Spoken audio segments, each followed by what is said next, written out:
పెద్దిరెడ్డి మిథున్ రెడ్డి అంశము మనం ఈరోజు తీసుకున్నాం. ఉమ్, పెద్దిరెడ్డి మిథున్ రెడ్డి చట్టానికి దొరకకుండా, సిట్ అధికారుల చేతికి దొరకకుండా, కూటమి ప్రభుత్వం పెద్దలతో ఎలా ఆయన నడుచుకుంటూ వస్తున్నాడు.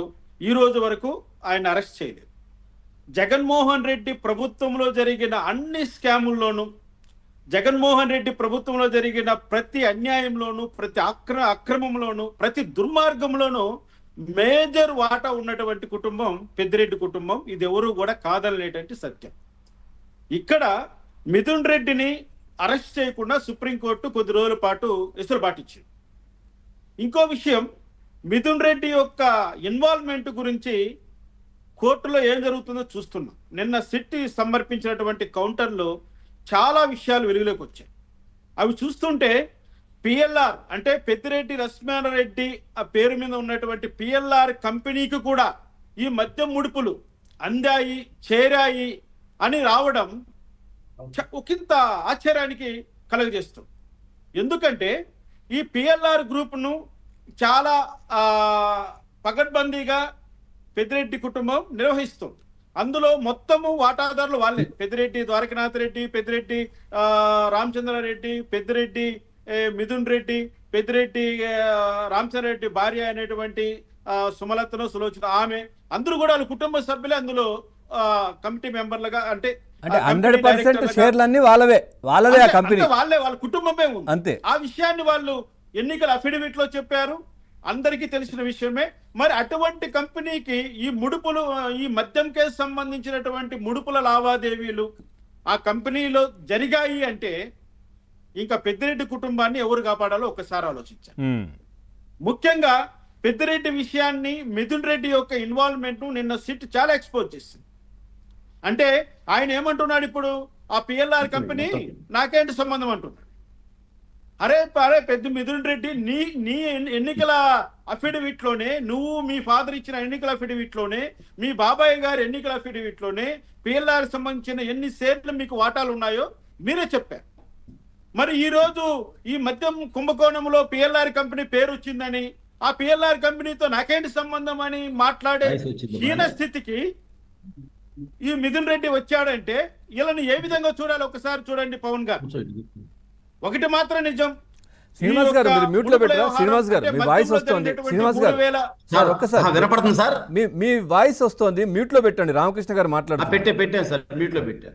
3,500 కోట్ల రూపాయలని చెప్తున్నారు కానీ 90,000 కోట్లు దాటిందని అందరూ మనం బయట బాహటంగా మాట్లాడుకుంటున్నాం. ఈ యొక్క మద్యం కుంభకోణం ఈ దేశంలోనే అత్యంత దుర్మార్గమైన, అత్యంత కాస్ట్లీ ఇన్వాల్వ్మెంట్ ఉన్నటువంటి స్కామ్ ఈ ఆంధ్రప్రదేశ్ లోనే జరిగింది. అది జగన్మోహన్ రెడ్డి సీఎం గా ఉండగా జరిగింది. ఈ రోజు సిట్ అధికారులు తీసుకొస్తున్నటువంటి ఒక్కొక్క సమాచారం, ఒక్కొక్క సాక్ష్యాధారం ఎలా ఉందంటే మొత్తం కింగ్ పిన్ పెద్దిరెడ్డి మిథున్ రెడ్డి అని చెప్తున్నారు.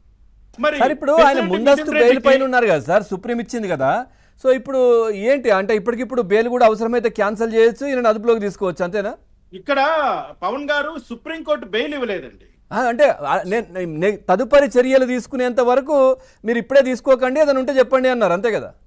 కాదండి, ఇక్కడ ఏమైందంటే మేము మమ్మల్ని అరెస్ట్ చేస్తారు, వాళ్ళు ఏమంటున్నారు, మీ ఇన్వాల్వ్మెంట్ లేదు, మీ పేరు లేదు, మీకు సంబంధించిన అంశాలు లేవు, మీరు ఎందుకు హైకోర్టుకు బెయిల్ కోసం వచ్చారని అడిగినప్పుడు మాకేదో అనుమానాలు ఉన్నాయండి, వాసుదేవ్ రెడ్డి దగ్గర చెప్పించారు, ఇంకా మిగతా వాళ్ళ దగ్గర నా పేరు చెప్పిస్తున్నారు, కాబట్టి నన్ను ఇన్వాల్వ్ చేయడానికి, నన్ను అక్రమంగా ఈ కేసులో ఇరికించడానికి కూటమి ప్రభుత్వం పని చేస్తోంది అని వాళ్ళు విన్నవించినప్పుడు మన తరపున లాయర్లు కూడా ఏమన్నారంటే యాంటిసిపేటరీ బెయిల్ పైన హైకోర్టు వాళ్ళ నిర్ణయం తీసుకునే వరకు మేము అతను అరెస్ట్ చేయమని చెప్పారు.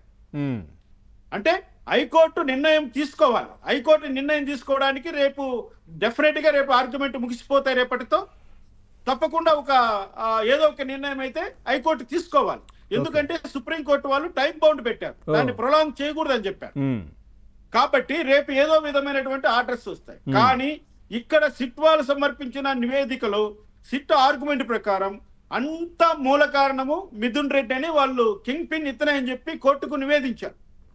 అసలు మద్యము ఈ యొక్క పాలసీని రూపొందించే కాడ నుంచి మద్యం కంపెనీల నుంచి ఎలా ముడుపులు వసూలు చేయాలి, ఏ కంపెనీ ముడుపులు చెల్లిస్తే ఆ యొక్క కంపెనీ యొక్క ఇండెంట్ ఎలా అప్రూవ్ చేయాలి, ఆ కంపెనీ నుంచి డబ్బులు ధన రూపంలో తీసుకోవాలా, బంగారు రూపంలో తీసుకోవాలా, ఇంకో రూపంలో తీసుకోవాలా, ఆ డబ్బు ఎక్కడి నుంచి ఎక్కడికి చేరాలి, దాన్ని ఎలా సెల్ కంపెనీలకు మార్చాలి, ఏ విధంగా ఆ యొక్క నల్లధనాన్ని తెల్లధనంగా మార్చి తను నిర్వహిస్తున్నటువంటి ఆఫ్రికాలో ఉన్నటువంటి వివిధ కంపెనీల్లో ఎలా దాన్ని లాడ్జ్ చేయాలి, ఈ ధనాన్ని మనీ లాండరింగ్ ఎలా, అన్నిటికీ కూడా అంతా కర్త కర్మ క్రియ మొత్తం పెద్దిరెడ్డి మిథున్ రెడ్డి అని ఈ రోజు వీళ్ళు ఆఫ్రికాలో కూడా ప్లాన్ చేశారు కదా సార్, ఇదే పాలసీని ఏదో చేశారు, అక్కడ చేస్తే తరిమేశారు అక్కడ నుంచి కూడా. అంతెందుకండి ఇప్పటికి కూడా ఇప్పుడు ఎలక్షన్స్ అయిన వెంటనే పెద్దిరెడ్డి పిఎల్ఆర్ కంపెనీకి సంబంధించిన మొత్తం మెషినరీ అంతా సౌత్ ఆఫ్రికాకి వెళ్ళిపోయింది.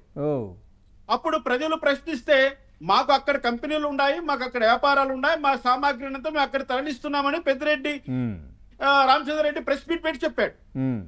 అంటే ఏంటి, వీళ్ళ యొక్క ఈ అవినీతి సామ్రాజ్యం యొక్క మూలాలు ఎక్కడ దేశాలు దాటి ఖండాలు కూడా దాటేసాయి. అంతే కదా, ఈ బియ్యాన్ని కూడా అదే కదా తరిద్దాం అనుకున్నారు. బియ్యం సార్ ఆఫ్రికాలో ఉన్నాయి, రేషన్ బియ్యాన్ని కూడా అక్కడికే వెళ్ళిపోయారు. ఈ విధమైనటువంటి మొత్తం అంతా జగన్మోహన్ రెడ్డికి మిథున్ రెడ్డికి మంచి స్నేహం ఉందండి. ఒకే వయసు వాళ్ళు, ఒకే రకమైనటువంటి భావజాలం ఉన్న వాళ్ళు, కాబట్టి ఒకే బంధుత్వం కూడా ఉంది వాళ్ళకు, ఒకే రాయలసీమ ప్రాంత వాసులు. రకరకాలమైనటువంటి ఈక్వేషన్స్ తో పెద్దిరెడ్డి మిథున్ రెడ్డికి వైఎస్ జగన్మోహన్ రెడ్డికి మిగతా వాళ్ళకంటే ఎక్కువ అటాచ్మెంట్ ఉంది, ఆ అనుభవం ఉంది, అంటే అనుబంధం ఉంది. ఇక్కడ ఈ పెద్దిరెడ్డి మిథున్ రెడ్డి తీసుకున్నటువంటి ఈ యొక్క ముడుపులన్నీ కూడా జగన్మోహన్ రెడ్డికి ఏ రూపంలో చేరాయని ఇప్పుడు మిథున్ రెడ్డి చెప్పాలి. ఇప్పుడు మిథున్ రెడ్డి బయట ఉన్నాడు అనుకోండి, సాక్షులను బెదిరిస్తాడు, అదే విధంగా అప్రూవర్ గా మారుతున్నటువంటి సహనిందితులను బెదిరిస్తున్నాడని కూడా చెప్తూ ఉంది. కాబట్టి ఇప్పుడు ఏ ప్రాతిపదికన చూసినా, ఏ లీగల్ పాయింట్లు చూసినా, ఏ పాయింట్ పట్టినా ఈ యొక్క పెద్దిరెడ్డి మిథున్ రెడ్డికి యాంటిసిపేటరీ బెయిల్ ఇవ్వడం అన్నది జరగకూడదు. ఇతరు దానికి అర్హుడు కాదు, ఇది స్పష్టం. మరి రేపు కోర్టు తీర్పు ఎలా ఉండబోతుందో పవన్ గారు చూద్దాం.